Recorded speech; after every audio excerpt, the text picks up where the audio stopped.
เป็นน้ำซื้อเจ้าสาวครับเจ้าสาวซื้อฝนก็เลยตกบ่ยาวบ่เศร้าเลยบรรยากาศเขายังไม่ได้เงินคืนอยู่เลยเนี่ยเดี๋ยวเขาจะไปฮีดจะไปรีมือเดือดดังบุ้มีก้อนราคาเล็กเป็นอะไรเขาลอยนี่ก็แล้วหมดเลยคนดังเนี่ยมันจะเป็นท่ายอะไรท่ายอะไรได้ให้ท่ายอะไรเป็นสิสุบซาเป็นสิสุบซาสุกินจะเบาเลยจะเบาวุ่นวายนิดหน่อยไปใส่แปลวเนื้อบ่แล้วเราบอกเนี่ยแปลวเนื้อบ่เนื้อยังไงเปิดเปล่าจัดเปล่ามะขามมีข้างใส่ต้มใส่แกงดอกเหลือเกิน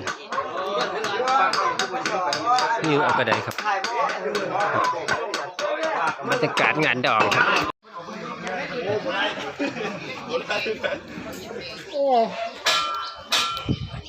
ใกล้สิแล้วเลยเสร็จแล้วเนี่ยงานมาครับมาแล้วตกเจ้าเข้าบริการกับเต็นท์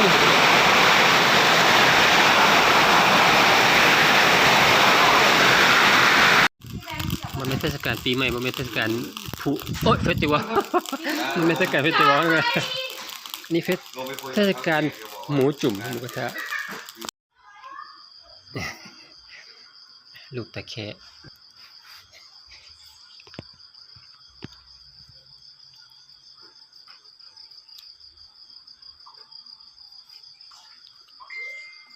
ลูกตะแคะไปชิดแต่งงาน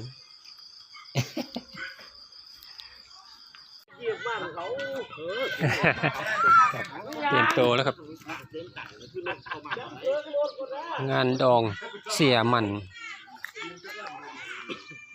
มีอุ้ยอะไรตัวที่ดิมาหน่อยธรรมดาครับผมอุ้ยตะโลแต่ถลุว่าดูแก้วจ้าวันนี่คือบอกแก้วจ้า